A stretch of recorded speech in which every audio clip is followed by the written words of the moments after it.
من يهده الله فلا مضل له ومن يضلل فلا هادي له أشهد أن لا إله إلا الله وحده لا شريك له وأشهد أن محمدا عبده ورسوله لا نبي بعده فإن أصدق الكلام كلام الله وخير الهدي هدي محمد صلى الله عليه وسلم وشر الأمور محدثاتها فإن كل محدثة بدعة وكل بدعة ضلالة وكل ضلالة في النار والعياذ بالله من النار. أما بعد، إخوة الإسلام والإيمان rahimani wa rahimakumullahu ta'ala.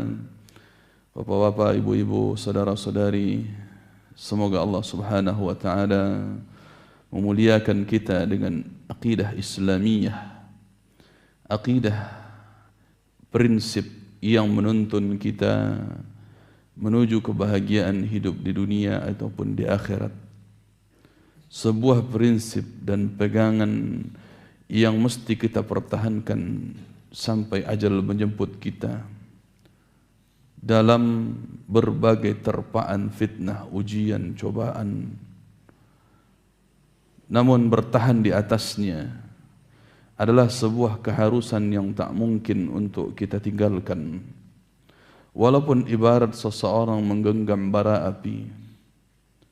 Sebagaimana Nabi sallallahu alaihi wasallam katakan dalam hadis riwayat At-Tirmidzi dari Anas bin Malik radhiyallahu taala anhu, Rasul sallallahu alaihi wasallam katakan, "As-sabiru ala dinihi kal-qabid ala al-jamr."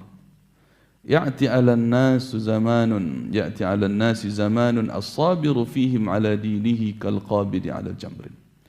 Akan datang suatu zaman, kata Nabi sallallahu alaihi wasallam, akan datang suatu zaman di mana orang-orang ketika itu yang berpegang teguh kepada agamanya, mempertahankan akidahnya, seperti orang yang menggenggam bara api.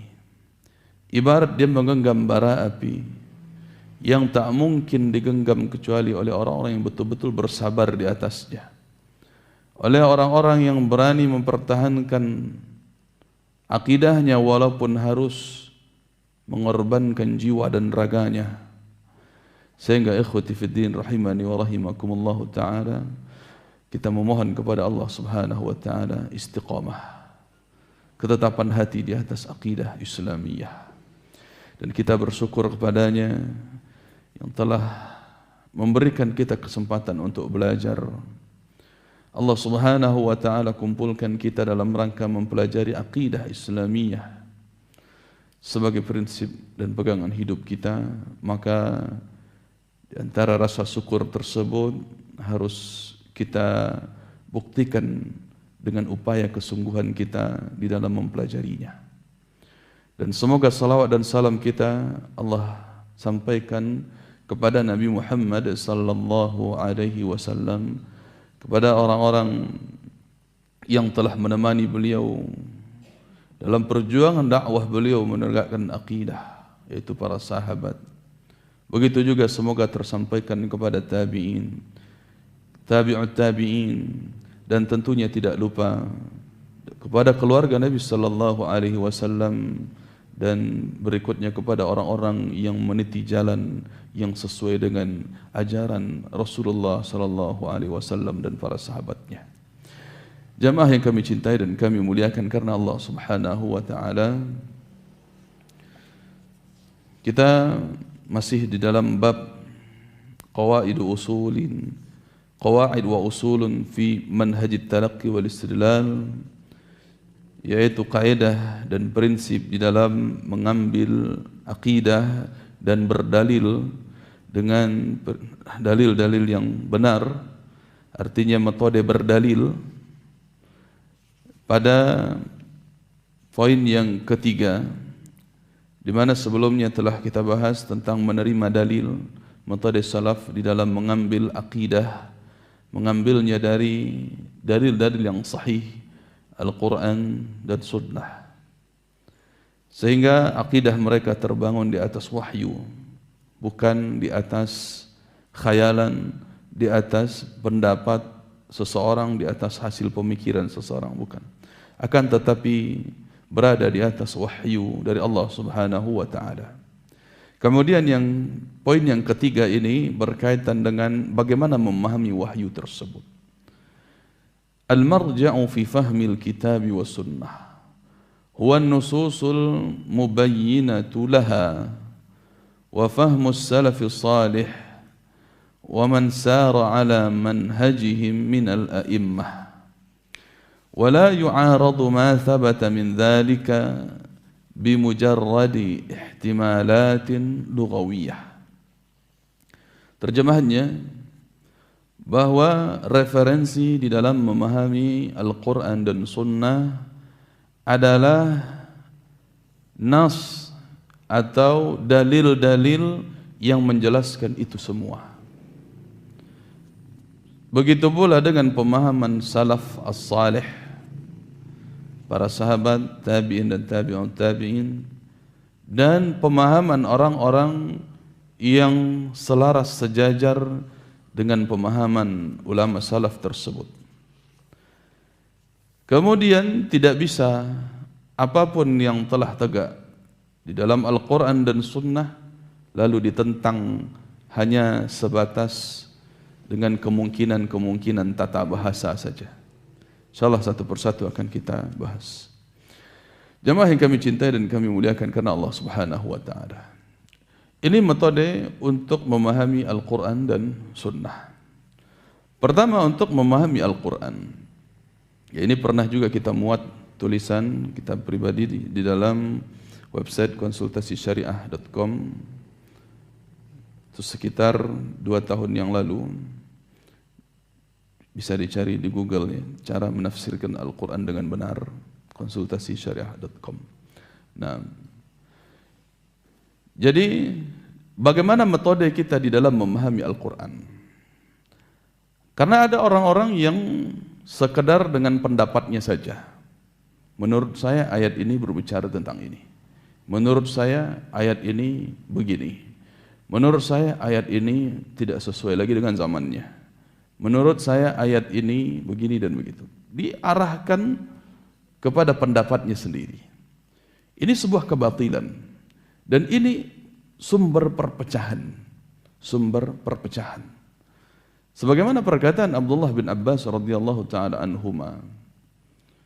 Ya, ketika ditanya oleh Umar bin Khattab radhiyallahu anhu, "Ma balun nas ikhtalafu wa dinuhum wahidun wa kitabuhum wa nabiyuhum wa qiblatuhum." Ada apa manusia itu sebagaimana dikabarkan Rasulullah, kenapa mereka itu berpecah belah nanti? Kenapa di akhir zaman nantinya umat Islam ini akan berpecah belah? Akan banyak pertikaian, perdebatan, perbedaan pendapat, bahkan sampai saling bunuh-bunuhan. Ada apa dengan mereka? Padahal agama mereka satu, Al-Quran mereka satu, Nabi mereka satu, dan kiblat mereka satu. Lalu kenapa pemahaman beragam? Maka dijelaskan oleh Ibnu Abbas radhiyallahu anhuma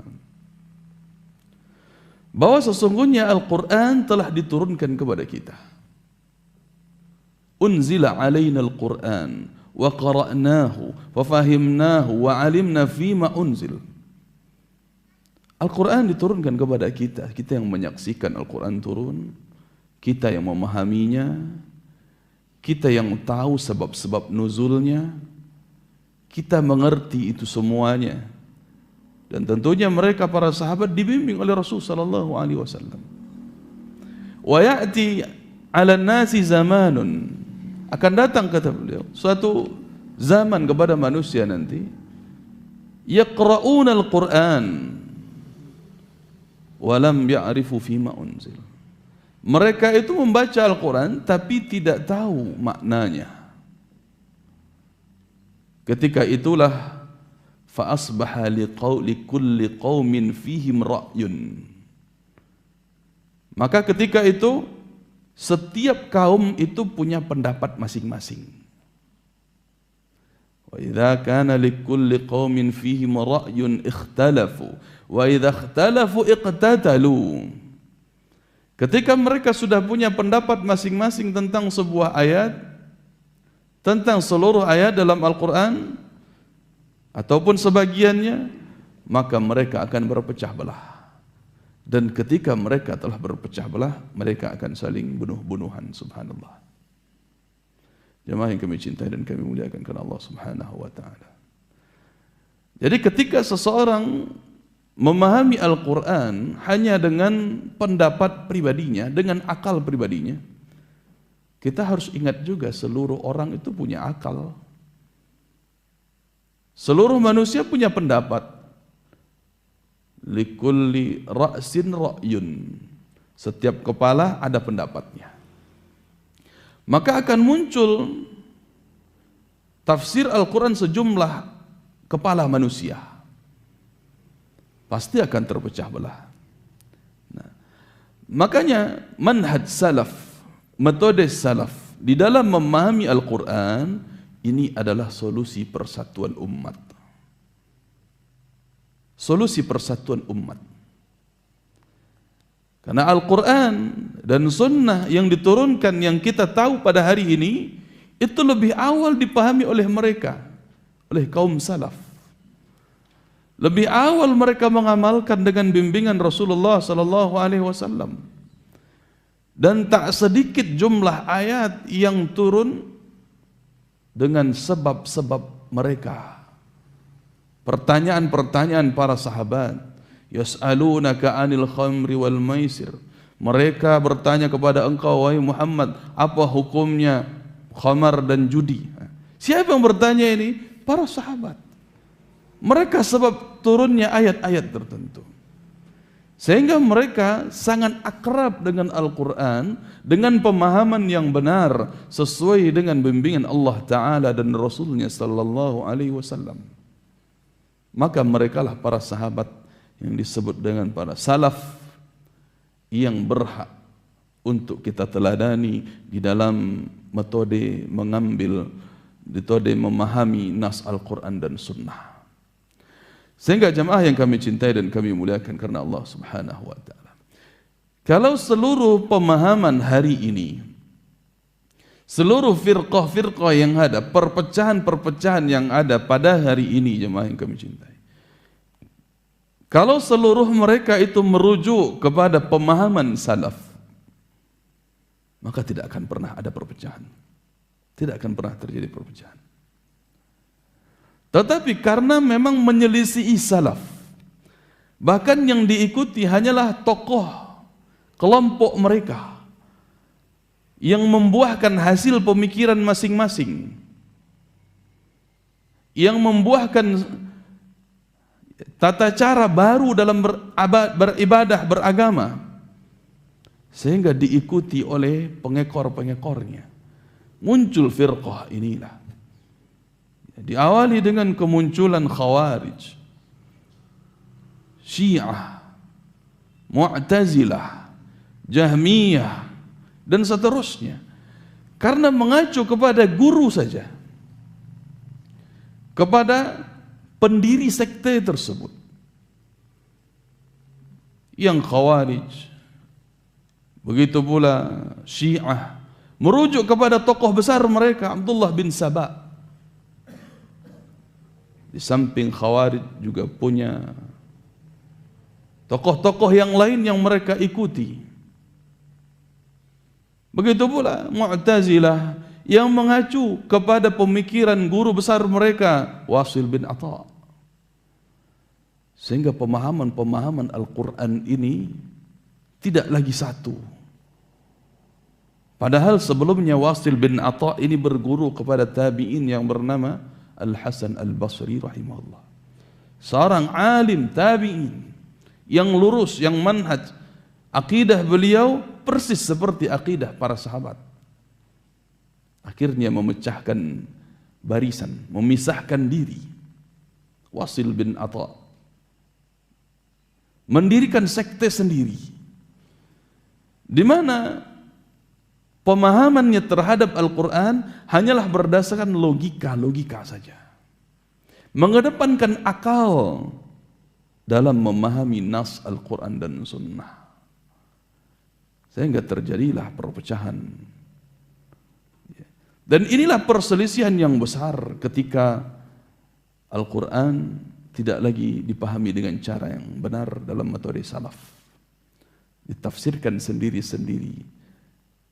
Karena memang terkadang orang tertipu, Pak, dengan kecerdasan sendiri. Dalam riwayatnya, Wasil bin Atha ini murid yang amat cerdas. Tetapi dengan kecerdasannya itu tertipu dia. Sampai-sampai merendahkan guru sendiri. Menganggap tidak penting guru ini. Saya bisa sendiri. Awak bisa tagak surang. Nyo jantan wak jantan doh. Subhanallah. Ini kerjaan Wasil bin Atha. Dia alim, saya pun alim. Kalau orang kini, hanya LC loh. Memisahkan diri dari para guru. Subhanallah. Terkadang merendahkan guru yang sendiri. Awak lah LC-nya, tidak ada LC. Padahal dulu dia berguru. Manhaj salaf kepada guru tersebut karena kesombongan, merasa lebih pintar. Akhirnya tidak lagi mau mengakui guru-gurunya. Subhanallah. Mudah-mudahan Allah jaga kita, Allah lindungi kita dari kesombongan-kesombongan tersebut. Dan ini tampak bagaimana kedurhakaan seorang murid kepada guru. Seorang guru yang jelas-jelas di atas akidahnya para sahabat.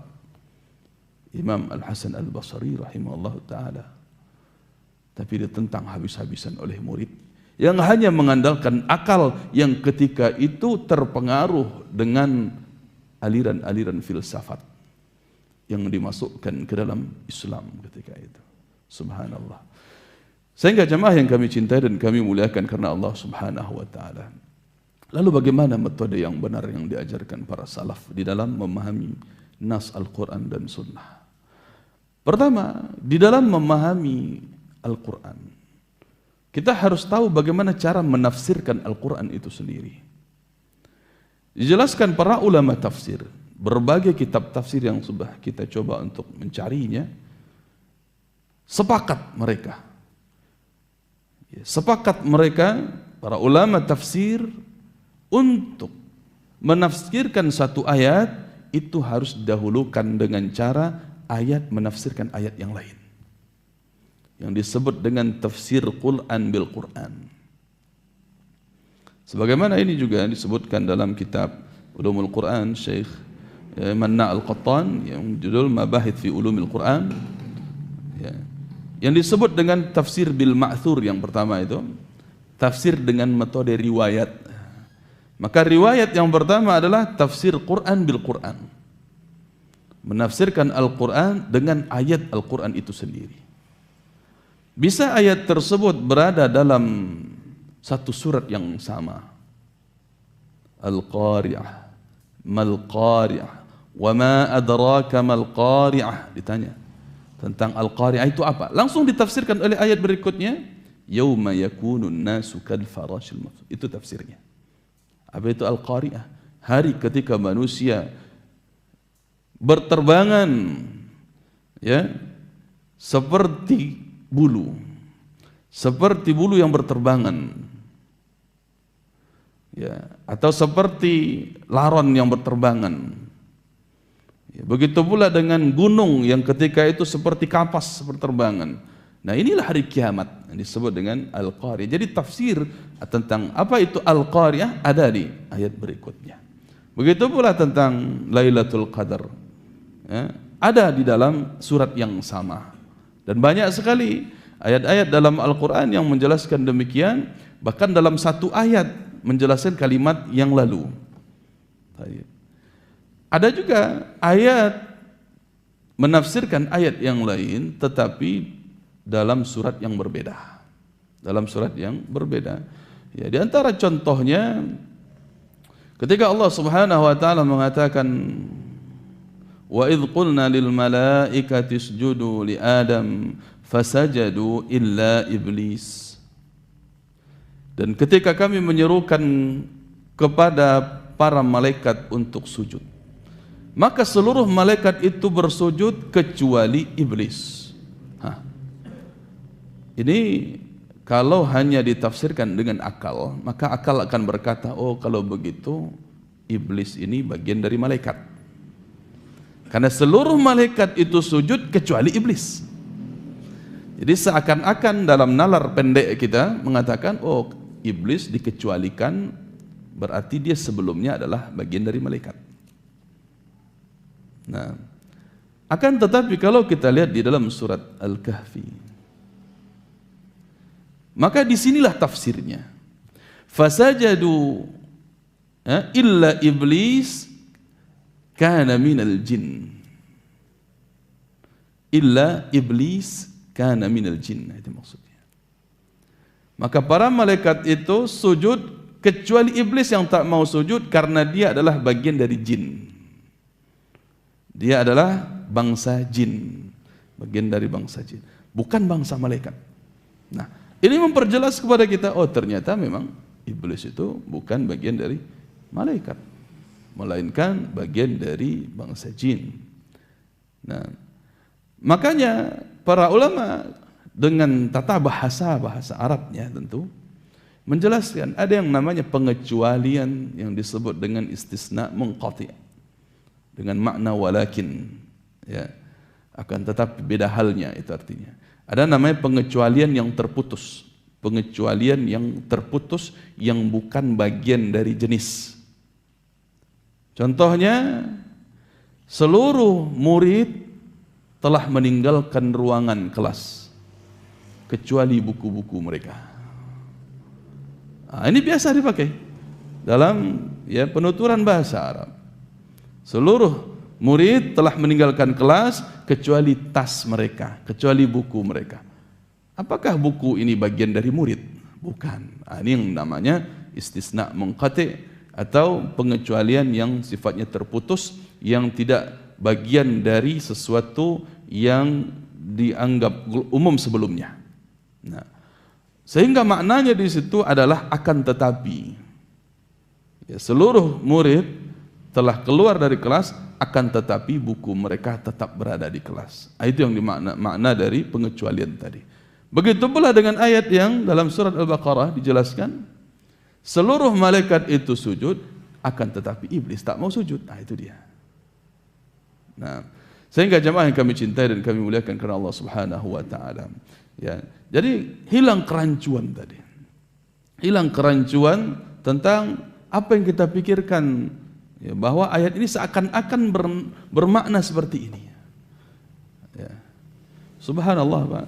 Mumpung teringat, kita pernah juga setelah khutbah di salah satu masjid, ya, membacakan, ya, atau membahas tentang terlarangnya menjadikan kuburan sebagai masjid. Nah, mungkin pernah juga kita sampaikan di sini. Terlarangnya menjadikan kuburan sebagai masjid. Setelah khutbah ada yang protes. Ya, Anda gimana? Ya, masa tidak boleh kuburan dijadikan masjid? Coba baca ayat Al-Quran, katanya. Apa Pak ayatnya? Ini, fattakhidhu min maqami Ibrahim musalla. Wah, sadis juga pantangan. Fattakhidhu min maqami Ibrahim musalla. Apa artinya, Pak? Maka jadikanlah kuburan Ibrahim sebagai tempat sholat. Subhanallah.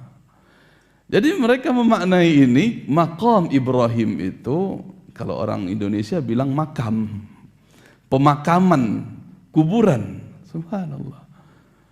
Ini hanya analisa singkat akal-akalan saja. Ya, maka jadikanlah makamnya Ibrahim, artinya mereka anggap kuburan. Subhanallah. Nah, hanya sebatas yang terlintas dalam benaknya. Ini ayatnya, yang menyuruh kita untuk sholat di kuburan. Ini ayatnya. Wah, keras dia, Pak. Kita jelaskan baik-baik, Pak. Dalam bahasa Arab, qama yaqumu itu berdiri artinya. Maqam itu tempat berdiri. Bapak pernah ke Saudi? Pernah ke umrah atau haji? Belum. Lihatlah makam Ibrahim itu yang mana. Apakah itu kuburan? Tapi di situ cuma ada telapak kaki. yang telapak kaki sebagai bekas, ya, mensimbolkan bekas berdirinya Nabi Ibrahim ketika membangun Ka'bah dengan anaknya Ismail. Nah, coba lihat baik-baik. Kalau kita lihat fotonya nampak ini yang dikatakan maqam Ibrahim. Jadi yang dikatakan maqam itu tempat berdiri, Pak, bukan makam, bukan kuburan. Oh, kata. Nah, alhamdulillah kalau paham. Sehingga jemaah kami cintai dan kemuliakan karena Allah Subhanahu wa taala. Ini sebuah gambaran. Ketika sebuah ayat dipahami dengan akal picik saja. Ya, tidak melihat bagaimana penjelasan di ayat yang lain. Tidak melihat bagaimana penafsiran yang benarnya, maka akan muncul kerancuan-kerancuan. Nah, boleh jadi ini juga yang dipakai dalil oleh orang-orang kuburiyun juga, subhanallah. Nah. Kemudian metode yang kedua, ya, kalau pertama tadi menafsirkan Al-Quran dengan Al-Quran. Yang kedua adalah menafsirkan Al-Quran dengan hadis Nabi sallallahu alaihi wasallam. Menafsirkan hadis dengan hadis Nabi. Menafsirkan Al-Quran dengan hadis Nabi. Atau menafsirkan Al-Quran dengan As-Sunnah. Nah, contohnya, ketika Allah Subhanahu wa taala mengatakan inna a'tainakal kautsar. Sesungguhnya kami telah memberikan kepada engkau Al-Kautsar. Nah, apa Al-Kautsar itu? Apa Al-Kautsar itu? Nabi SAW menjelaskan dalam hadis riwayat Bukhari Muslim, innahu naharun wa adanihi rabbi fil jannah. Sesungguhnya itu sebuah sungai yang telah Allah janjikan untukku di surga. Nah, memang di dalam riwayat yang lain mengatakan secara bahasa adalah kenikmatan yang banyak. Namun itu tidak bertentangan dengan apa yang dikatakan Nabi sallallahu alaihi wasallam. Nah, secara khusus, ya, secara spesifik atau khususnya Nabi membahasakan itu sebuah telaga atau sungai yang telah dijanjikan oleh Allah Subhanahu wa taala untuk Nabi sallallahu alaihi wasallam.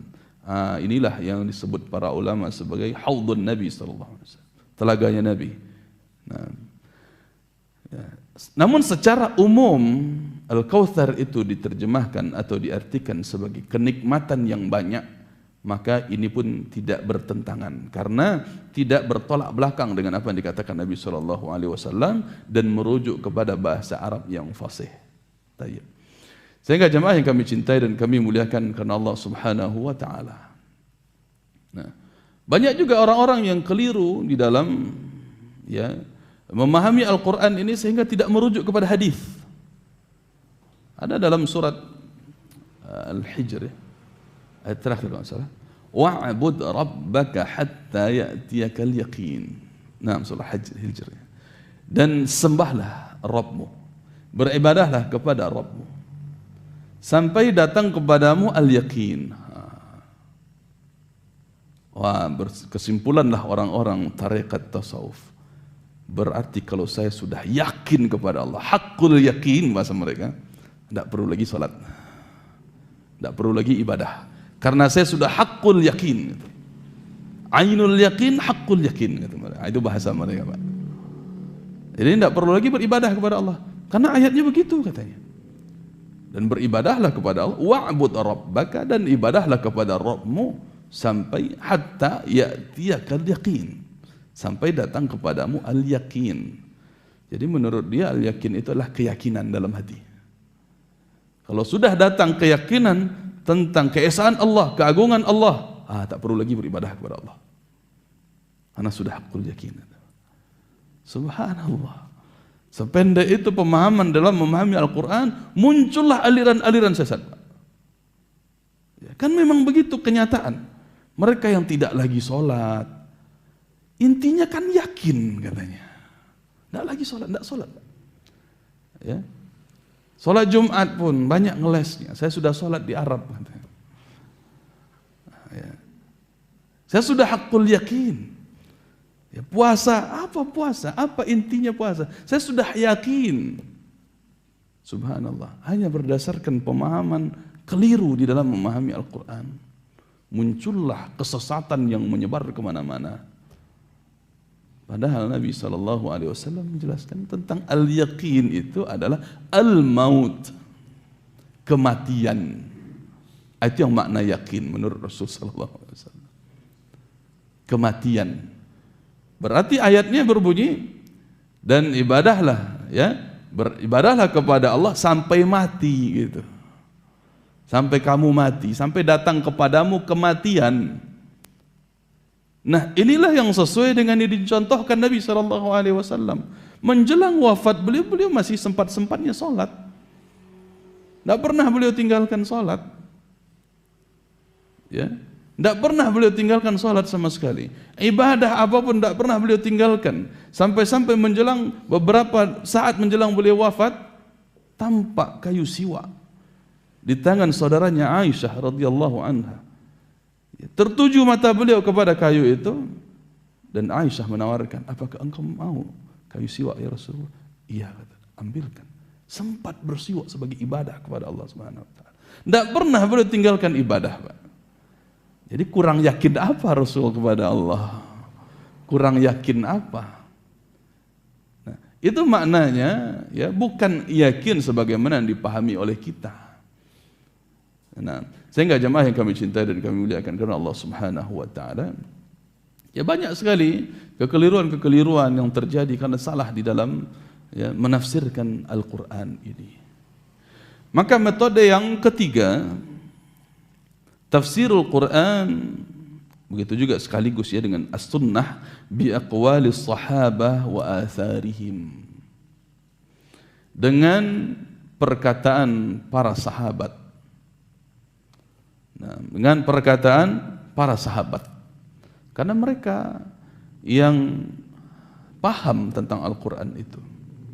Ya, tentunya, ya, sebagaimana yang telah kita singgung tadi di awal, para sahabat ini mendapatkan pengajaran dari Rasul sallallahu alaihi wasallam tentang ayat-ayat Al-Quran. Nah, maka lihat, kalau mereka tidak tahu, Pak, tentang suatu tafsir suatu ayat, sebagaimana Abu Bakar As-Siddiq radhiyallahu anhu ketika ditanya oleh sahabat yang lain, wa fakihatan wa abba, apa tafsirnya ini wahai Abu Bakar? Maka Abu Bakar tidak tahu, kata beliau, la adri. Abu Bakar mengatakan, saya belum dapat ilmunya, belum dapat di pelajaran tentang ini apa tafsirnya. Oh, maka para, ya, orang bertanya ini agak sedikit ngotot. Lah, bagaimana mungkin Abu Bakar tidak tahu? Katanya. Cobalah berikan pendapatmu, wahai Abu Bakar. Maka Abu Bakar As-Siddiq radhiyallahu anhu mengatakan, ayyu ardin tuqilluni wa ayyu sama'in tudhilluni in qultu fi kitabillahi bi ra'yi aw bima la a'lam. Tak akan mungkin ada langit, tak akan mungkin ada bumi yang siap untuk aku pijak, kata beliau. Tak akan mungkin ada langit yang siap untuk menaungiku sekarang, apabila aku berkata tentang sebuah ayat dalam Al-Quran hanya dengan pendapat pribadiku atau dengan apa yang aku tidak ketahui, kata beliau. Ya, akan binasa, kata beliau. Ya, langit tak sudi untuk aku berada di bawahnya, bumi tak rela untuk aku berada di atasnya, kata beliau. Ya, ini menunjukkan bahwa beliau sangat menghargai tafsir. Dan beliau sekelas sahabat yang paling mulia. Sampai-sampai Nabi SAW mengatakan, kalau boleh aku mengambil menjadikan seseorang sebagai khalil, sebagai kekasih, maka Abu Bakar adalah kekasihku. Tapi tak boleh, karena beliau adalah khalilullah, kekasih Allah. Ya, Nabi SAW menunjukkan Abu Bakar sebagai orang yang mulia di antara sahabat yang lain, yang paling mulia. Tapi beliau tidak berani menafsirkan Al-Quran dengan akal. Tapi beliau mendapatkan tafsir nanti diajarkan oleh Rasul sallallahu alaihi wasallam. Sebagaimana para sahabat yang lainnya. Ya, ada yang didoakan Nabi sallallahu alaihi wasallam seperti Abdullah bin Abbas radhiyallahu anhuma. Allahumma faqihhu fid din wa 'allimhu ta'wil. Ya Allah, faqihkanlah dia dalam urusan agama dan ajarkan ia menafsirkan Al-Qur'an. Jemaah yang kami cintai dan kami muliakan karena Allah Subhanahu wa taala. Jadi yang ketiga tadi adalah, masih termasuk dalam tafsir bil ma'thur atau tafsir dengan riwayat, adalah menafsirkan Al-Quran dan Sunnah dengan perkataan para sahabat Nabi radhiyallahu anhum. Sehingga ya, para sahabat ada yang secara terang-terangan didoakan Nabi sallallahu alaihi wasallam sebagaimana Abdullah bin Abbas radhiyallahu anhuma. Dan beliau pun memang kalau kita baca di dalam kitab-kitab tafsir, ya, tidak ketinggalan nama beliau. Ya, banyak sekali di antara tafsir beliau yang disebutkan oleh Ibnu Katsir ya tentang ihdinas siratal mustaqim siratal ladzina an'amta 'alaihim ghairil maghdubi 'alaihim waladdallin. Ya. Siapa itu al-maghdub 'alaihim dan siapa itu ad-dallun? Maka disebutkan oleh Ibnu Abbas dan para sahabat yang lain banyak, bukan beliau saja, Ibnu Mas'ud, Anas bin Malik dan seterusnya, kata mereka al-maghdubu alaihim al-yahud. Ya, yang dimurkai oleh Allah Subhanahu wa taala dalam surat Al-Fatihah tersebut adalah orang Yahudi. Dan waladdallin, dan ad-dallun di situ adalah an-nasara. Nah, orang Nasrani, yaitu orang yang tersesat. Nah, kenapa mereka disebut dengan al-maghdubu alaihim? Yahudi disebut dengan orang yang dimurkai oleh Allah karena mereka memiliki ilmu tapi tidak diamalkan. Kenapa orang Nasrani itu disebut dengan orang-orang yang tersesat? Karena mereka beramal tanpa ilmu. Nah, jadi satu punya ilmu tapi tidak punya amal. Satu punya amal tapi tidak punya ilmu. Nah, makanya as-siratul mustaqim adalah jalan Islam karena Islam itu dengan ilmu dan amal dua-duanya. Bukan sekedar teori tapi juga praktek. Nah, sehingga jemaah yang kami cintai dan kami muliakan karena Allah Subhanahu wa taala. Banyak lagi ya tafsir-tafsir para ulama dari kalangan sahabat Nabi ya radhiyallahu anhum. Ya, kalau kita baca ya tafsir-tafsir dengan riwayat tentunya seperti tafsir Ibnu Katsir, ya tafsir Al-Qurtubi, ya Tabari, dan tafsir yang lainnya yang menyebutkan riwayat. Apa kata sahabat? Pertama mereka tentu menjelaskan ayat ini berkaitan dengan ayat ini, itu sering sekali. Nah, itu ciri-ciri tafsir Ibnu Katsir dan yang tadi kita sebutkan yang lainnya. Ayat ini sesuai dengan ayat yang ini gitu. Ditunjukkan perbandingan dua ayat, kesesuaiannya saling menjelaskan. Nah, kemudian sebagaimana juga kata Rasulullah begini tentang ayat ini gitu. Nah, ataupun kalau tidak ada penjelasan Rasulullah, ya kalau memang tidak spesifik Rasul menjelaskan dengan bahasa lisan beliau, tetapi pemahaman sahabat beliau tunjukkan di situ. Nah, ini kata Ibnu Abbas, ya ini kata ya Ibnu Mas'ud, ini kata Abu Bakar, ini kata Umar dan seterusnya. Ya, para ulama yang menjelaskan persoalan-persoalan seperti ini. Nah, itu metodenya dalam menjelaskan Al-Quran dan Sunnah. Begitu pula yang keempat adalah fahmus salafus salih. Ya, dengan pemahaman menafsirkan Al-Quran dan Sunnah dengan pemahaman para tabi'in dan tabi'ut tabi'in atau orang-orang yang mengikuti metode sahabat. Ya, menafsirkan Al-Quran dan Sunnah dengan perkataan atau pemahaman tabi'in dan tabi'ut tabi'in atau orang-orang yang berjalan di atas metode sahabat. Nah,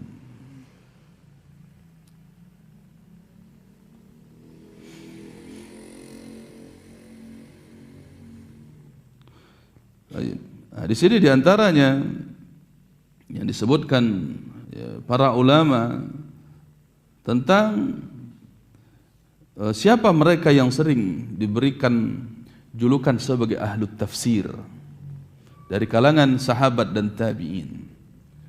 Di dalam kitab Mu'jam Ulumil Quran kita dapati wa qad istuhira bihi min as-sahabah Ali wa Ibnu Abbas. Di kalangan sahabat itu Ali bin Abi Thalib, Ibnu Abbas, Zaid bin Thabit, Ubay bin Ka'ab, Ibnu Mas'ud, ya Abdullah bin Zubair, Aisyah. Ini di antara mereka. Walaupun tidak semua disebutkan di sini, tapi ini yang masyhur, yang lebih banyak perkataan mereka. tentang tafsir. Wa amma ashharut tabi'in fi tafsir, yang paling terkenal, yang paling dikenal dalam dari kalangan tabi'in, di antaranya di Makkah itu ada Mujahid, ya, Imam Mujahid ini dari kalangan tabi'in, kemudian Sa'id bin Jubair, kemudian Ikrimah, kemudian Atta bin Abi Rabah, kemudian Tawus. Adapun di Madinah yaitu Zaid bin Aslam, kemudian Abu Aliyah, Muhammad bin Ka'ab al-Qurazi. Kemudian juga di Iraq ada Alqamah, ada Imam Masruq, ada Imam Asy-Sya'bi, ada Al-Hasan Al-Basri, ada Qatadah. Nah, ini di antara para ulama tafsir yang terkemuka, yang dikenal sering tersebut nama-nama mereka di dalam kitab-kitab tafsir bir-riwayah, tafsir dengan riwayat. Nah, adapun yang kedua, kalau tadi tafsir dengan riwayat, jelas Al-Quran dengan Al-Quran, Al-Quran dengan Sunnah, kemudian Al-Quran Sunnah dengan perkataan sahabat, Al-Quran dan Sunnah dengan perkataan tabi'in dan tabi'un tabi'in. Ini dengan riwayat. Adapun yang kedua adalah dengan ad-dirayah, tafsir dengan dirayah, yang dikenal dengan menafsirkan Al-Quran dengan bahasa Arab yang fasih, dengan memahami konteks bahasa Arab. Nah, akan tetapi pemahaman dengan bahasa Arab ini harus sejalan dengan pemahaman yang empat tadi, dengan tafsir bil ma'thur tadi atau bil riwayah tadi, tidak boleh bertentangan.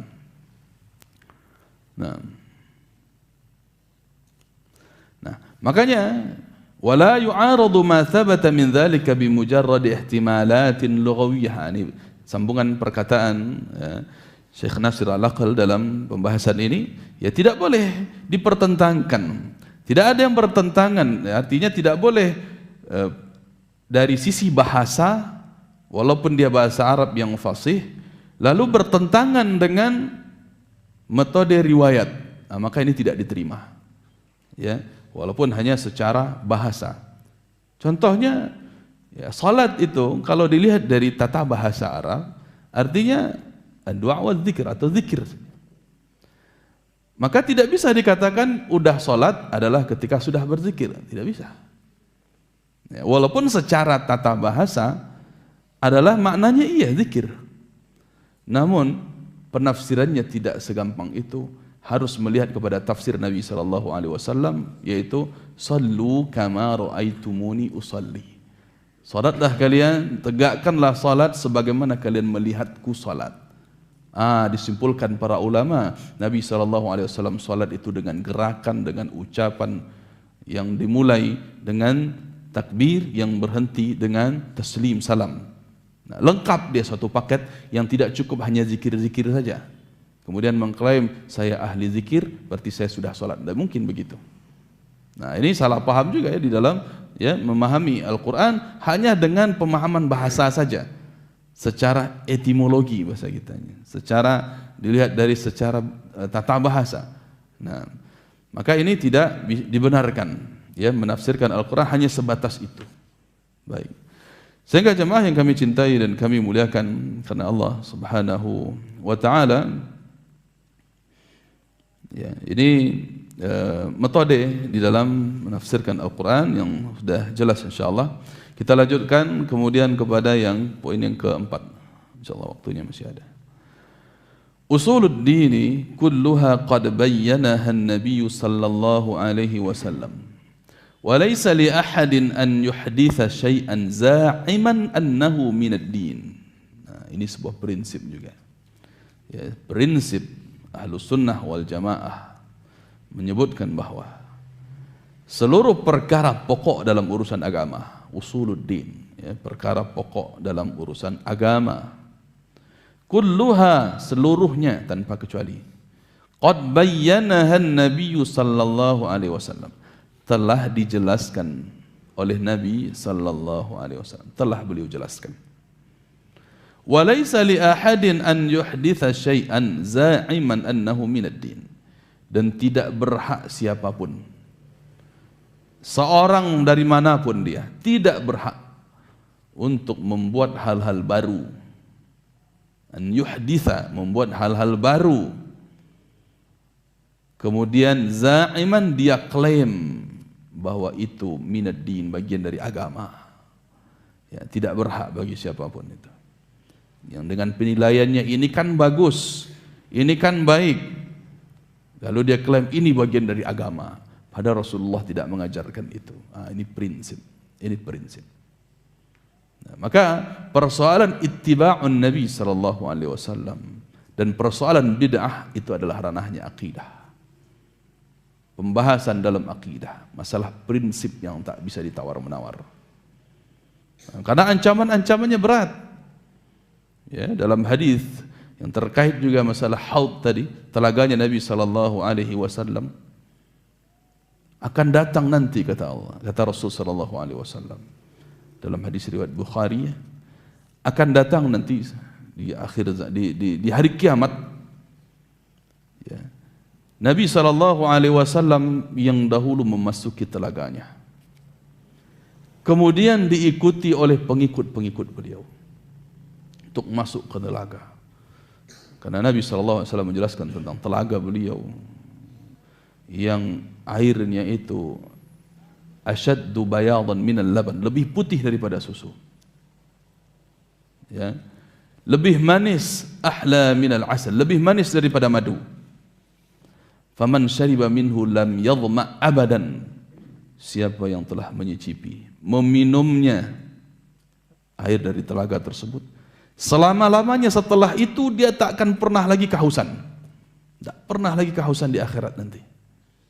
Karena telah meminum air dari tenaga Nabi SAW. Disebut dengan telaga Al-Kautsar tadi.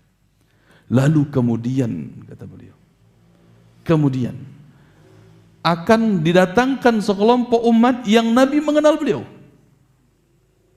tapi terhalang tidak bisa masuk dalam telaga. Nabi tahu ini umat beliau, bertanya kepada Allah, ya Allah, kenapa ini? Saya mengenal mereka ini sebagai umatku, kata beliau sallallahu alaihi wasallam. Maka Allah katakan ketika itu, fa innaka la tadri ma ahdatsu ba'dak. Engkau sebenarnya tidak tahu, wahai Muhammad, bahwa mereka telah menambah-nambah ajaranmu setelah sepeninggalmu. Maka kemudian Rabbi katakan, suhqan liman baddala dini. Kama qala sallallahu alaihi wasallam. Menjauhlah kalian wahai orang-orang yang telah merubah agamaku. Subhanallah. Ini akibat bagi ahlul bid'ah, pencetus kebid'ahan dan pengikut-pengikutnya. Maka jamaah yang kami cintai dan kami muliakan Allah Subhanahu wa taala, kita mengingatkan umat tentang bahaya bid'ah itu bukan untuk membenci umat, itu bukan. Tapi justru karena kita kasihan kepada mereka, jangan sampai nanti di hari kiamat tertolak dari telaganya Rasul sallallahu alaihi wasallam. Apalagi sampai kepada bid'ah yang membuat mereka kufur. Maka kita mengingatkan mereka sebagai bentuk kasih sayang. Dan para dai-dai yang senantiasa mendakwahkan sunnah, mencegah manusia dari bid'ah, sebenarnya mereka itu ingin kita semua kaum muslimin berkumpul di sorga bersama Rasulullah sallallahu alaihi wasallam dan sekaligus menyicipi, meminum air dari telaga Nabi sallallahu alaihi wasallam. Betapa sayangnya mereka yang telah mengingatkan kepada kita, ini bahaya bid'ah. Namun subhanallah, tuduhan lain-lain macam-macam. Dituduh membenci ya tokoh mereka, dituduh mengkafirkan, dituduh gampang membid'ahkan, dituduh macam-macam. Dituduh Wahabi anti maulid. Subhanallah. Ini tuduhan-tuduhan yang luar biasa. Padahal di satu sisi para duat ini menunjukkan kasih sayang kepada mereka. Dijelaskan ini bahaya-bahayanya. Kullu bid'atin dhalalah wa kullu dhalalatin finnar. Ini bahaya yang ditunjukkan. Bukan memvonis kalian pasti neraka. Tidak pernah ada itu menyebut itu, Pak. Kalian pasti masuk neraka kalau tidak pernah. Tapi yang mereka ingatkan, hati-hati dengan bid'ah, jauhi bid'ah, jangan sampai kita masuk neraka gara-gara bid'ah ini. Itu yang mereka ingatkan.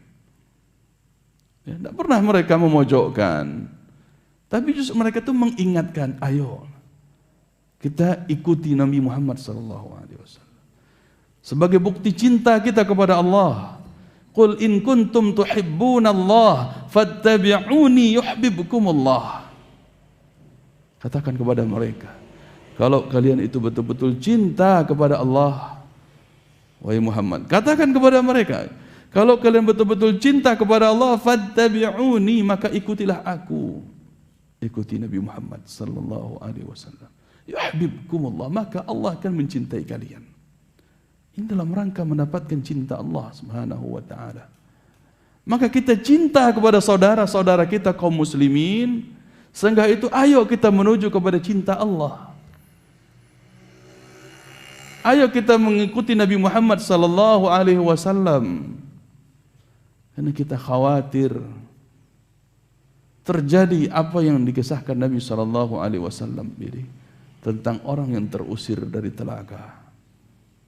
Justru sampai-sampai menjatuhkan mereka ke dalam neraka, wal'iyadu billah. Ini sebuah hal yang hari ini diputar balikkan faktanya oleh manusia. Dianggap orang-orang yang menjalankan, mendakwahkan sunnah Rasul sallallahu alaihi wasallam dengan tuduhan yang beragam, bermacam-macam. Subhanallah. Ya, selalu digiring. Ya. Nah, dianggap pemegang kunci surga lah, mengklaim diri sok bersih lah, pengkafling surga. Subhanallah. Kapan mereka menganggap diri sendiri masuk surga? Itu tidak pernah para ulama, tidak pernah. Tidak pernah ada ustaz-ustaz kita mengatakan, saya ini pasti surga. Enggak pernah. Tapi dituduh. Kalian ngomong bid'ah, seperti kalian aja yang punya surga. Kayaknya kalian sudah pasti masuk surga. Nih para pengkafling surga katanya. Subhanallah, julukan yang beragam macam-macam. Ya. Padahal ini sebuah prinsip yang mengajak kita, ayo bersatu. Kepada apa kita bersatu? Kepada agama Allah, Al-Quran dan Sunnah. Kita ikuti Al-Quran dan Sunnah. Bersatu kita di atasnya, sebagaimana para ulama salaf telah bersatu di atasnya. Ini kunci persatuan umat. Kunci persatuan umat. Bukan menunggu sebuah event, kemudian ayo bersatu. Bukan nunggu dulu untuk menggulingkan pemimpin kafir, lalu ayo muslim bersatu. Bersatu dari mana? Di atas apa? Ujung-ujungnya coblos nomor sekian. Ayo bersatu. Subhanallah. Ya. Ingin bersatu hanya di atas partai mereka. Ya. Maka persatuan umat harus di atas Al-Quran dan Sunnah, sesuai pemahaman para sahabat Nabi SAW. Karena Nabi jelaskan demikian. Wa man ya'ish minkum ba'di fasayara ikhtilafan katsira. Dan siapapun, kata Nabi SAW, yang hidup di zaman setelah sepeninggalanku, maka dia akan melihat perpecahan yang banyak, bukan sedikit, banyak. Dalam riwayat yang lain sampai terpecah belah menjadi 73 golongan. Lalu Nabi berikan solusi persatuan. Fa'alaikum bisunnati wa sunnatil khulafa'ir rasyidin al-mahdiyyin addu 'alaiha bin nawajidh wa iyyakum wa muhdatsatil umur fa inna kulla muhdatsatin bid'ah. Persatuan kuncinya begini, solusi kata Nabi SAW. Hendaklah kalian berpegang teguh dengan sunnahku, dengan ajaranku, dan ajaran yang telah diamalkan oleh khulafa'ur rasyidin, para sahabat. Tamassaku biha, pegang eratlah, genggam eratlah. Bahkan wa'addu 'alaiha bin nawajidh, gigit eratlah walaupun dengan gigi geraham kalian yang paling belakang. Gigit erat-erat, pegang erat-erat. Ibarat seseorang yang mempertahankan ya sesuatu satu-satunya milik dia. Dia akan pegang, akan gigit. Itu Nabi mengibaratkan, membahasakan dengan seperti itu. Dan jauhilah oleh kalian, kata Nabi, perkara-perkara muhdatsatul umur, perkara-perkara yang dibuat-buat, ya. Ajaran bid'ah. Karena Nabi katakan, fa inna kulla muhdatsatin bid'ah.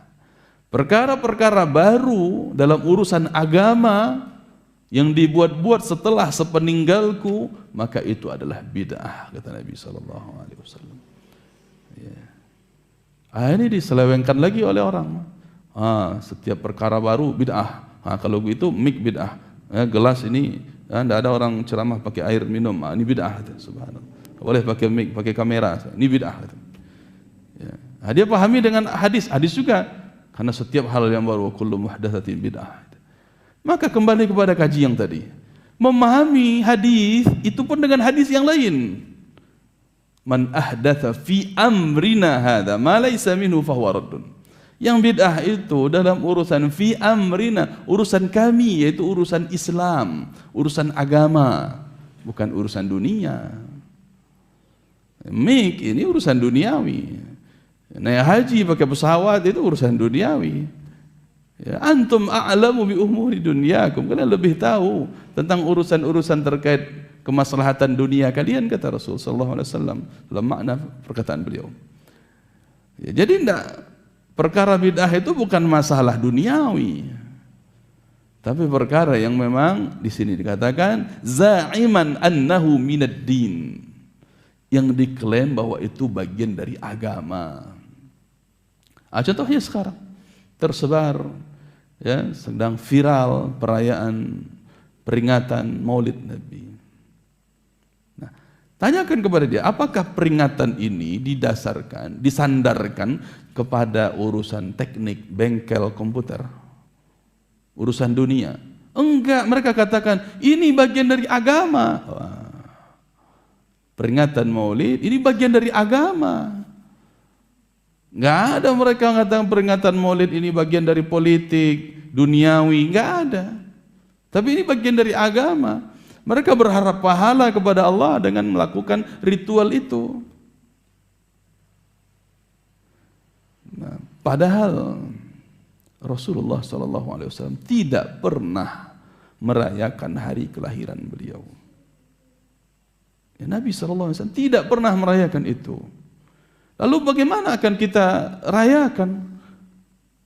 Ya. Para sahabat pun demikian, tak pernah satu pun dari kalangan mereka yang merayakan hari kelahiran Nabi Muhammad SAW. Bagaimana mungkin akan kita rayakan?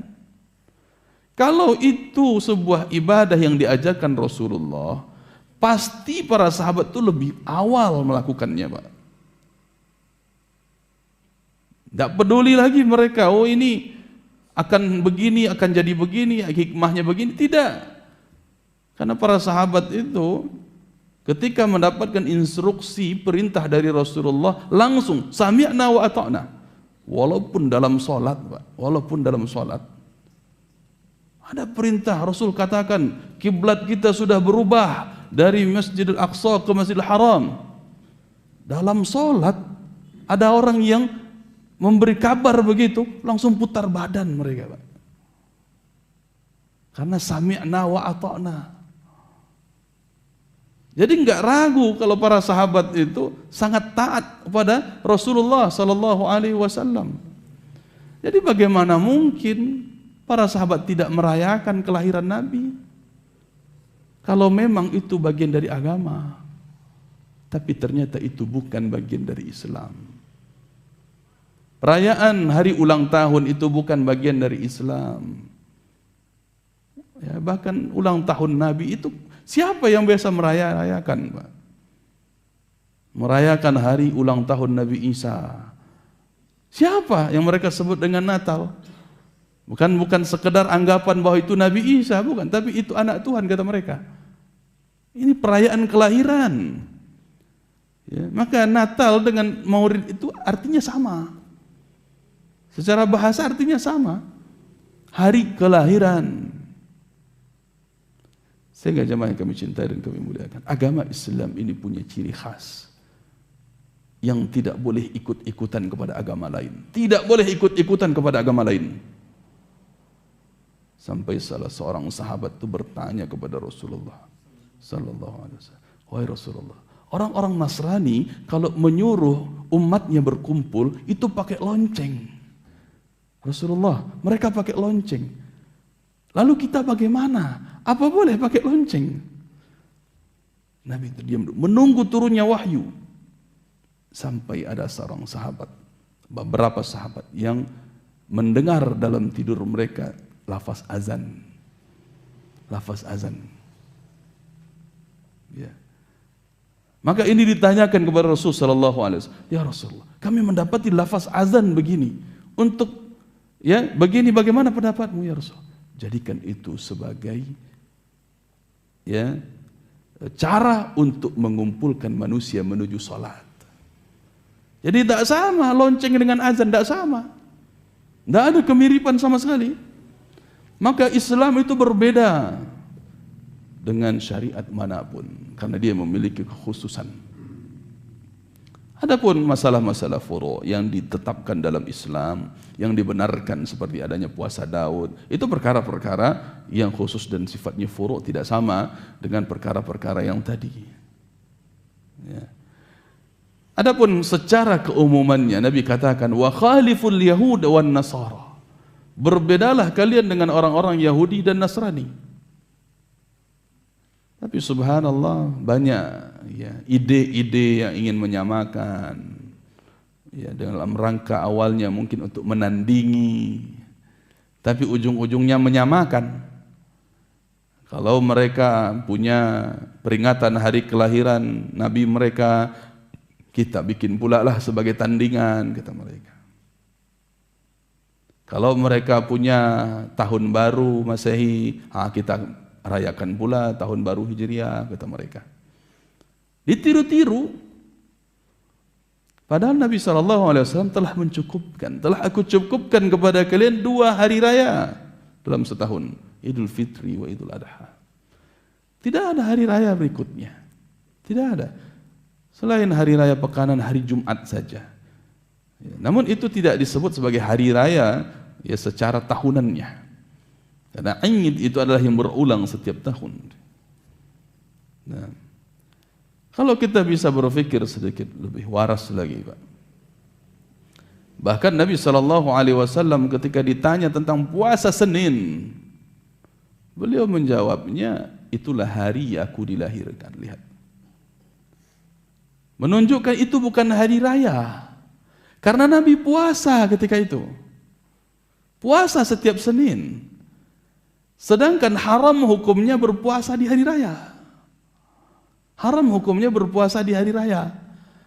Maka menunjukkan bahwa hari Senin itu Nabi menyebutkan itulah hari aku dilahirkan. Nabi berpuasa ketika itu. Hikmahnya supaya orang tidak menjadikannya hari raya. Nah, kalau dia dijadikan sebagai hari raya, mana bisa kita berpuasa? Sedangkan Nabi berpuasa. Subhanallah. Dan itu pula lah dalil yang dijadikan oleh orang-orang yang menggalakkan peringatan Maulid besar-besaran tentang Nabi, mengagungkan hari kelahiran beliau. Tak pernah Nabi agungkan. Justru Nabi menjadikan sebagai hari puasa. Itu pun setiap Senin. Mana ada Nabi yang lahir setiap Senin? Setiap Senin Nabi berpuasa. Bukan untuk merayakan hari kelahiran tahunan, bukan. Harinya disebut Senin saja. Tidak ada tanggal khusus ketika itu disebut Nabi SAW. Tanggal berapa? Sehingga jemaah yang kami cintai dan kemuliakan Allah Subhanahu wa taala, betapa banyaknya kerusakan akidah yang disebabkan dengan adanya amalan-amalan bid'ah. Amalan yang ditambah-tambah, dimasuk-masukkan ke dalam Islam, padahal dia bukan dari Islam.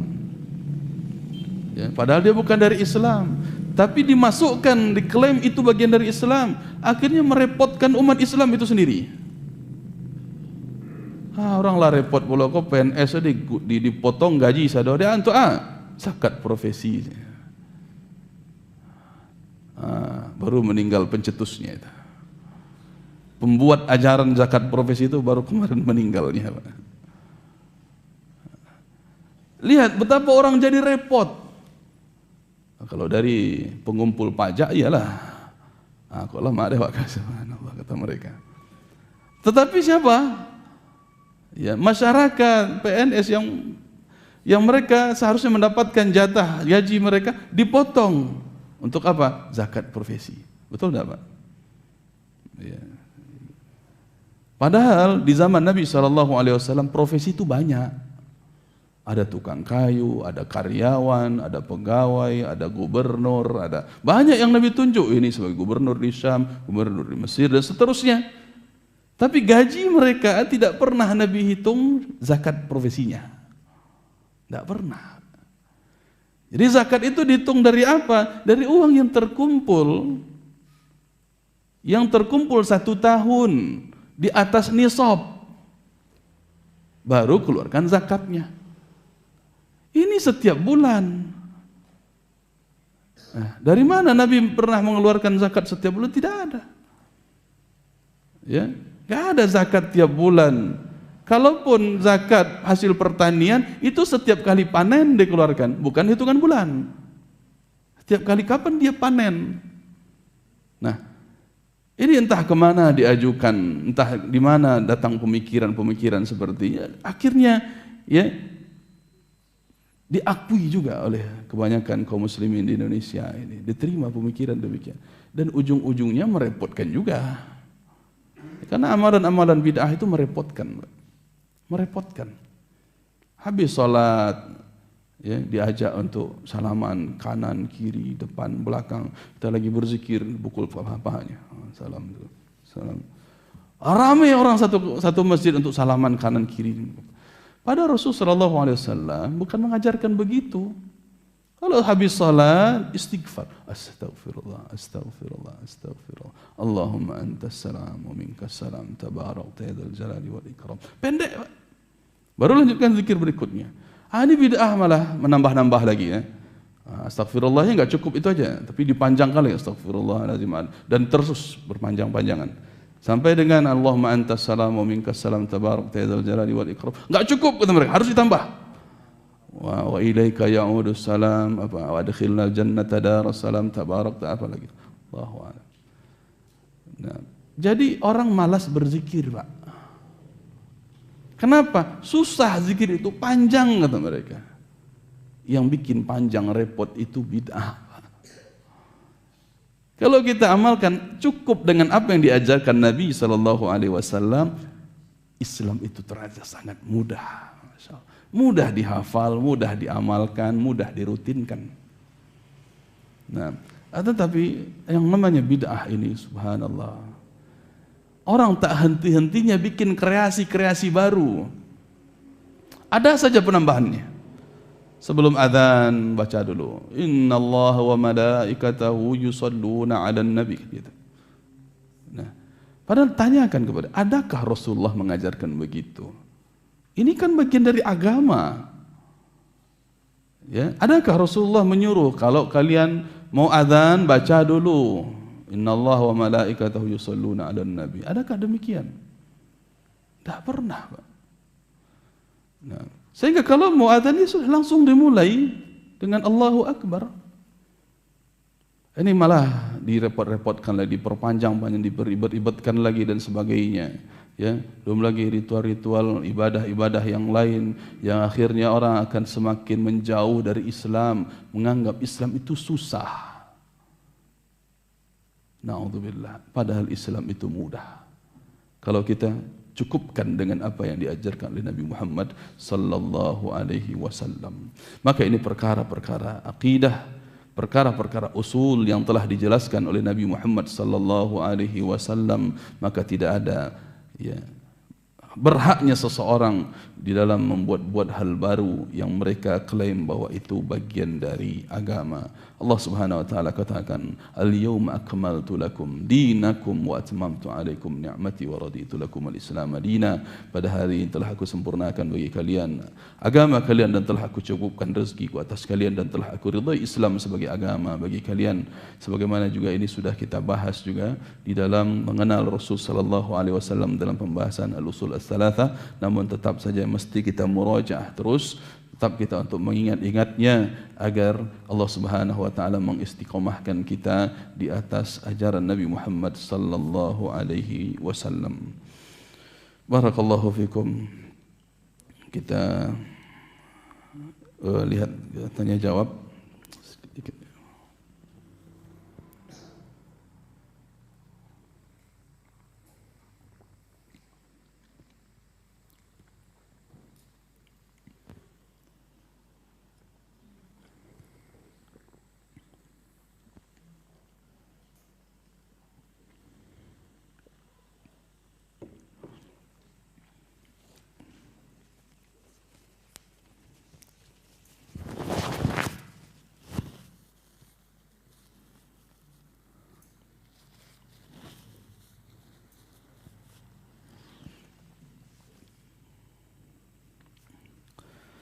Bismillah, mohon izin bertanya, bagaimana sikap ana di sekolah di mana diadakan peringatan Maulid padahal tidak ada sunnahnya?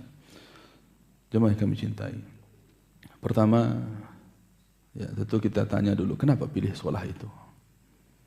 Kenapa pilih sekolah demikian? Kalau memang sudah terlanjur dan sekarang baru tahunya, oke, kita berikutnya. Adakah caranya untuk kita hindari?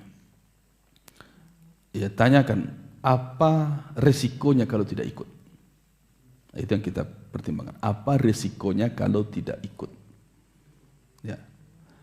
Kemudian kalau ternyata dikeluarkan dari sekolah, yang tidak ikut peringatan Maulid dikeluarkan dari sekolah, ini ada mudarat juga nih. Ya, kalau memang seperti itu mudaratnya, sedangkan kita hampir tamat nih, untuk cari sekolah lain untuk pindah itu susah lagi. Ya, kecuali kalau memang bisa pindah-pindah, cari sekolah yang betul-betul ya tidak mengamalkan bid'ah, tapi sesuai dengan aturan-aturan sunnah.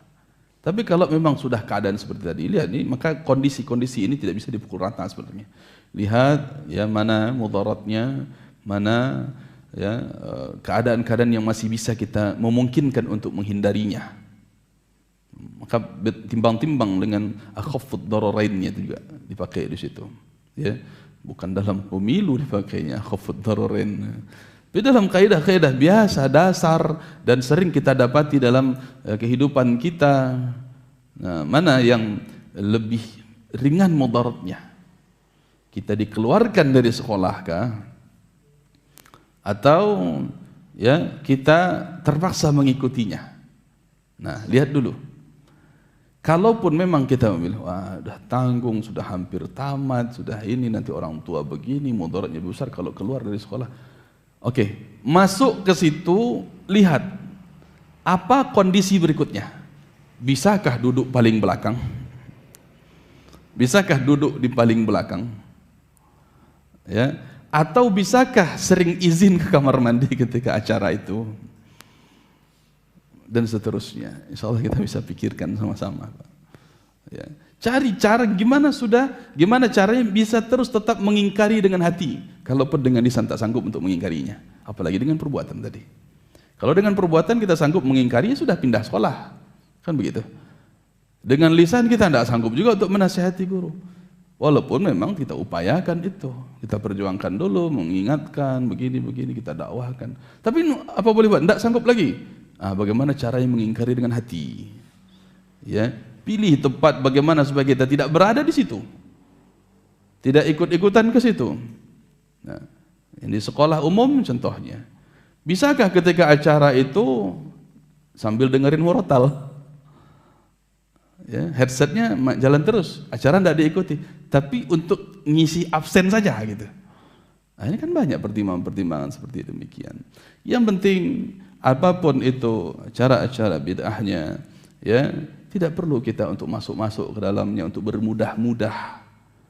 Untuk bermudah-mudah. Nggak mengatakan, ini kan cuma amaliyah, bukan akidah, bukan. Bukan untuk bermudah-mudah dalam masalah ini. Ya. Walaupun hanya sebatas amaliyah, sebagian ulama menyebutkan, kita tidak untuk bertasahul, berlunak-lunak dalam masalah, walaupun dia bid'ah amaliyah. Tayyib. Assalamualaikum warahmatullahi wabarakatuh. Mana yang lebih keras siksanya, orang yang bermaksiat atau ahlul bid'ah? Barakallahu fikum. Allah Subhanahu wa taala mengatakan, "Qul hal unabbi'ukum bil akhsarina a'mala alladhina dhalla sa'yuhum fil hayatid dunya wa hum yahsabuna annahum yuhsinuna sun'a." Di dalam surat Al-Kahfi. Nah, katakan kepada mereka, maukah aku tunjukkan kepada kalian orang yang paling merugi?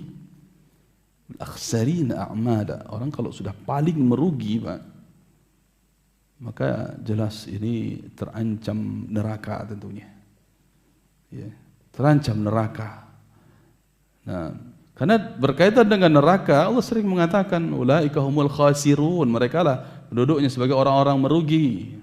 Ini orang paling merugi. Siapa mereka? Yaitu orang yang sesat amalnya ketika hidup di dunia, tapi dia merasa telah berbuat di atas kebaikan, di atas kebenaran.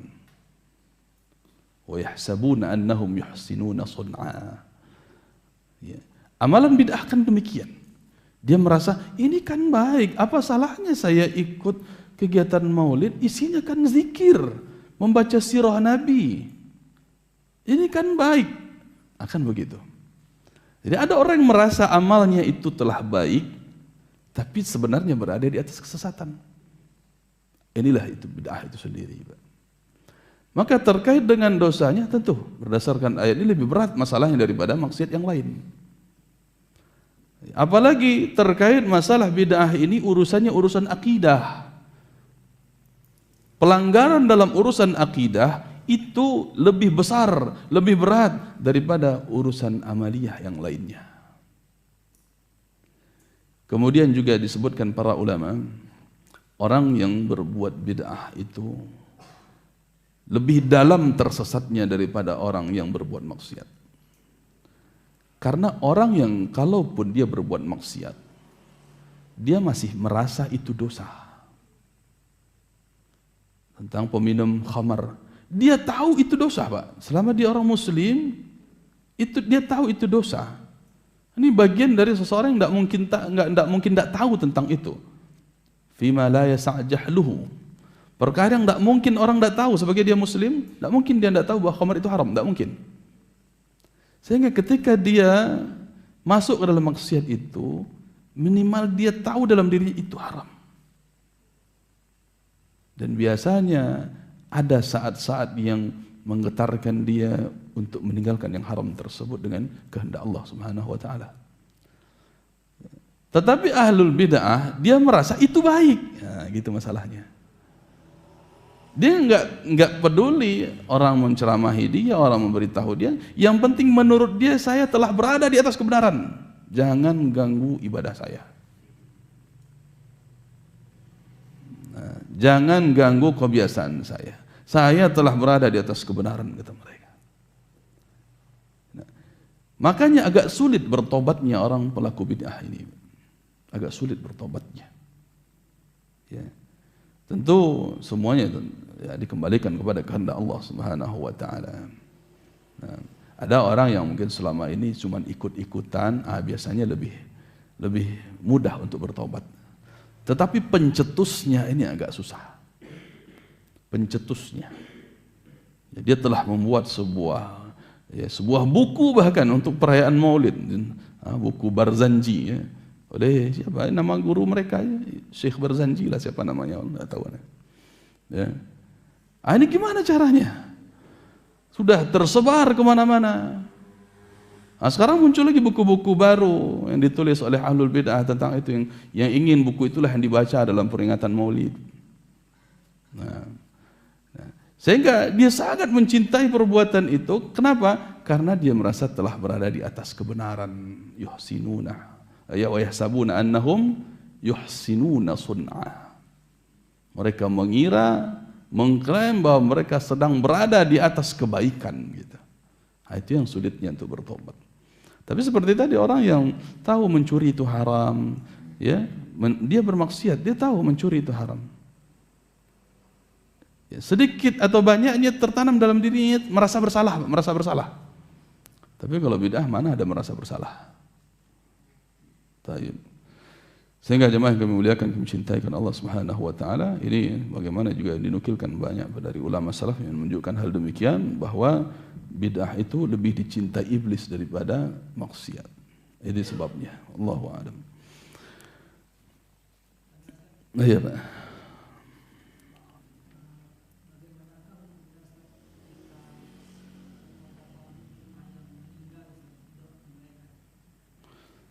Taib, barakallahu fiikum.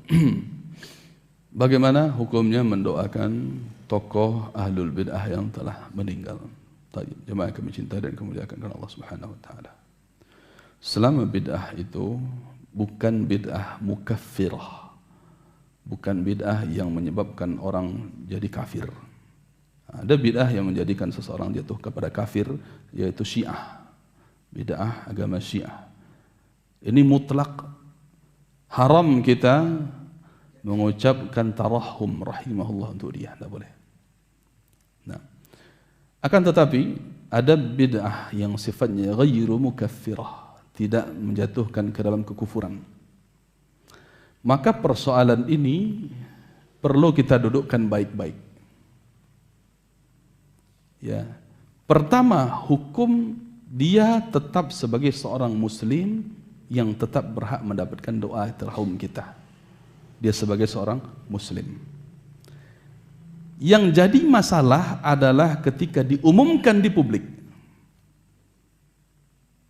ketika dipasang di status Facebook, inna lillahi wa inna ilaihi raji'un, rahimahullah telah wafat seorang ulama besar, Fulan bin Fulan. Nah, di sini jadi masalah. Di sini jadi masalahnya. Karena tulisan kita tersebut berpotensi menimbulkan anggapan bagi masyarakat bahwa orang ini di atas kebenaran. Orang ini alim ulama, orang ini pantas diambil ilmunya, orang ini diakui keilmuannya. Sehingga orang pun akan mengambil bid'ah banyak dari dia. Nah, sehingga kalau memang dia seorang muslim, memang dia berhak dapat doa dari kita. Tak perlu diumumkan, tak perlu diumumkan, tak perlu disanjung-sanjung juga, apalagi. Ya. Untuk mengumumkan saja akan berpotensi terjeratnya orang-orang awam atas pemikiran dia ini, atau minimal orang-orang yang tadinya baru mau hijrah balik lagi. Bahkan orang yang telah lama hijrah pun, Ustadz Fulan, doktor saya, guru besar saya, dia memuji Fulan, kalau gitu saya ikutlah. Subhanallah, betapa ini subhat yang luar biasa, subhat yang tersebar. Dan wafatnya orang-orang penebar bid'ah, pembuat amalan bid'ah itu sendiri, kemudian sanjung-sanjung di depan umum oleh masyarakat luas, bahkan sebagian dai juga, wal'iyadzubillah. Ini yang dikhawatirkan, jangan sampai dengan sebab itu kita telah menjerumuskan banyak orang yang akhirnya kembali ke pemikiran ahlul bid'ah ini, gagal hijrah. Tadi dia sudah mengenal ini bahayanya bid'ah, tapi karena guru saya ucapkan tarahum, wah, ini sebuah rekomendasi ini. Bahkan dikatakan alim kabir gitu. Seorang ulama besar. Wah. Ini kan sebuah rekomendasi tazkiyah dalam kalimat itu. Kalau gitu nih pantas untuk diambil ilmunya. Ini hati-hati. Subhanallah. Tapi yang uniknya jemaah yang kami muliakan, orang-orang seperti ini itu juga dari dulu.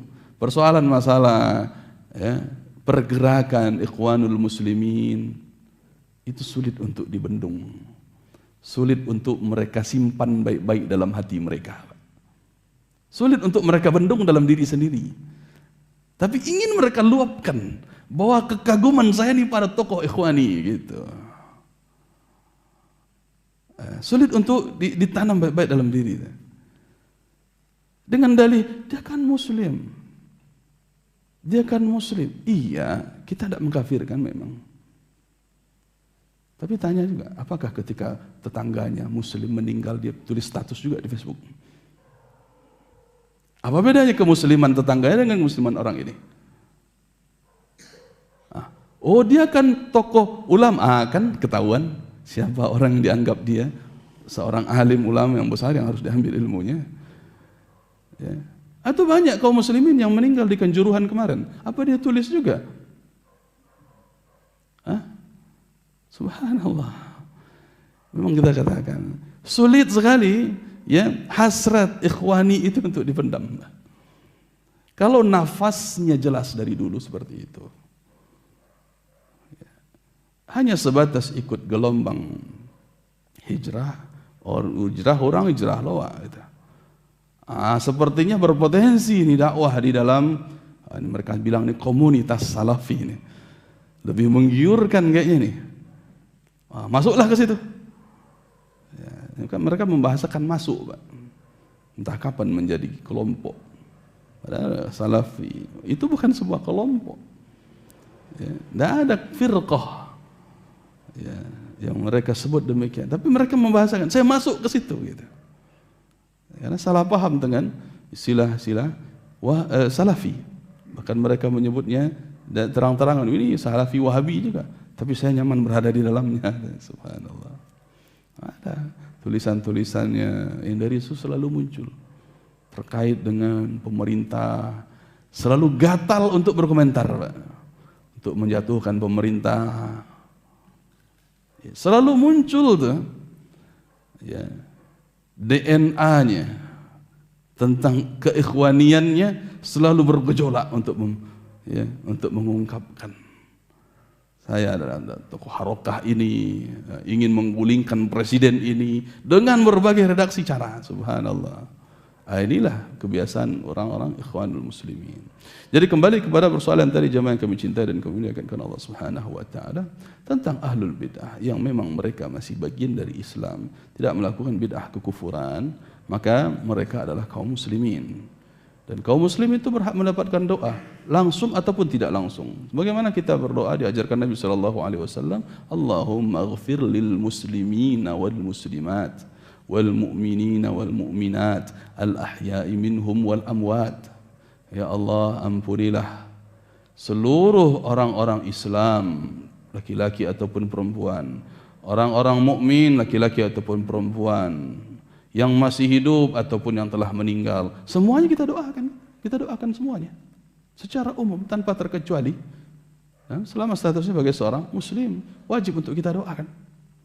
Dan kita boleh juga mendoakan secara spesifik rahimallah Syekh fulan. Tapi disinilah persoalan tadi. Ketika diumumkan di publik, di depan umum, sehingga orang-orang tahu ini tokoh panutan nih, itu yang jadi bahaya. Maka berlaku kaidah dar'ul mafasid muqaddamun ala jalbil masalih. Meninggalkan kerusakan itu lebih diutamakan daripada mengambil maslahat. Kita ingin maslahatnya mendoakan Syekh fulan bin fulan, tapi ada kerusakan di balik itu.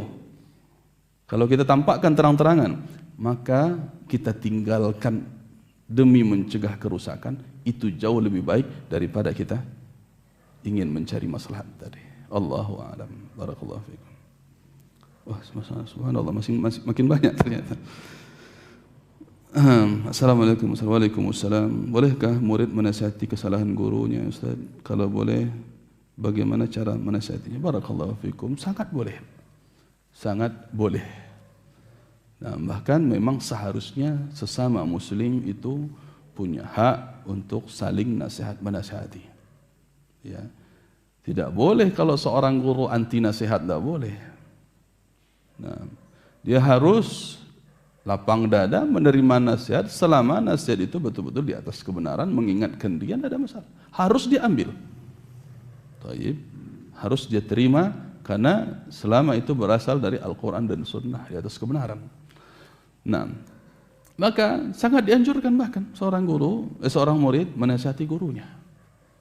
Namun tentunya dengan cara yang juga mesti diperhatikan jemaah yang kami cintai. Ya.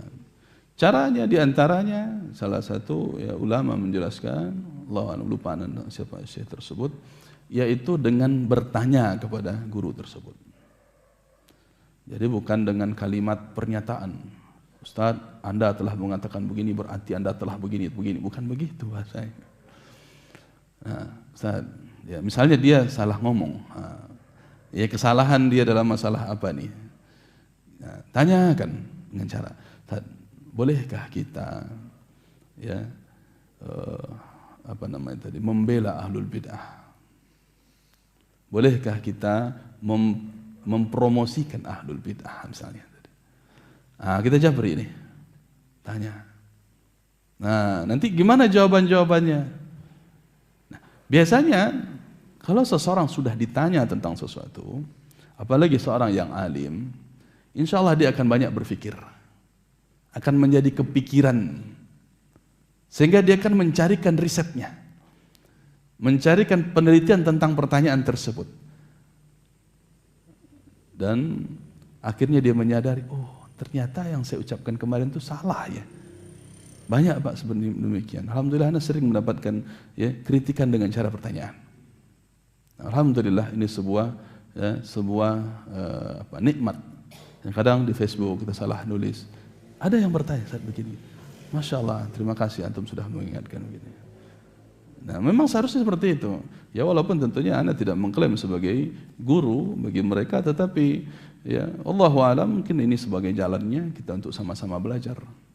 Ini sebuah jalannya untuk kita sama-sama saling mengingatkan sebagai seorang muslim yang tentu jangan sungkan-sungkan. Ya termasuk jamaah yang hadir sekalian dimanapun kita berada yang lewat media untuk menyaksikan, ya, Ana sangat berharap sekali memang ketika ada kekeliruan, kesalahan untuk diingatkan, ya, untuk disampaikan ya dengan dijabri, ya. Kalau ada nomor Anda bisa diminta nanti ke Pak Wen atau Pak Nando, atau di Facebook juga kita ya terserah siapapun mengirim pesan di situ, tafadhal. Nah, jabri, kalaupun Anda tidak tahu nama, ya mohon dimaklumi, tetapi tetap saja tolong disampaikan ini kesalahannya, ya sampaikan bagaimana. Enggak apa-apa kalau bagi Anda, walaupun tidak dengan nada pertanyaan tidak ada masalah. Ya, sepertinya hadis yang dibacakan itu keliru, sepertinya ayat yang dibacakan itu keliru. Nah, Masya Allah seperti di sini kita ada hafil ya, Ustaz Jundi.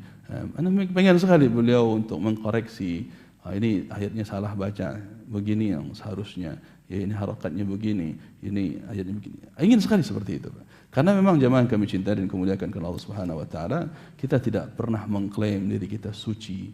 Ya, kita berusaha untuk meninggalkan bid'ah, maksiat. Bukan berarti kita telah mengaku saya paling ahlu sunnah, tidak pernah gitu. Saya paling mulia, paling suci, tidak pernah demikian, Pak. Justru kita sama-sama jemaah yang kami muliakan sebagai Bani Adam yang sifatnya khata, yang banyak bersalah, maka tugas kita adalah untuk sama-sama saling memberikan nasihat. Demikian wallahu a'lam. Atau cara yang lain bisa juga dengan membelikan buku, mengirimkan. Ini buku yang bisa meluruskan pendapat seorang ustaz tersebut kalau dia memang menyatakan pendapatnya tentang suatu hal.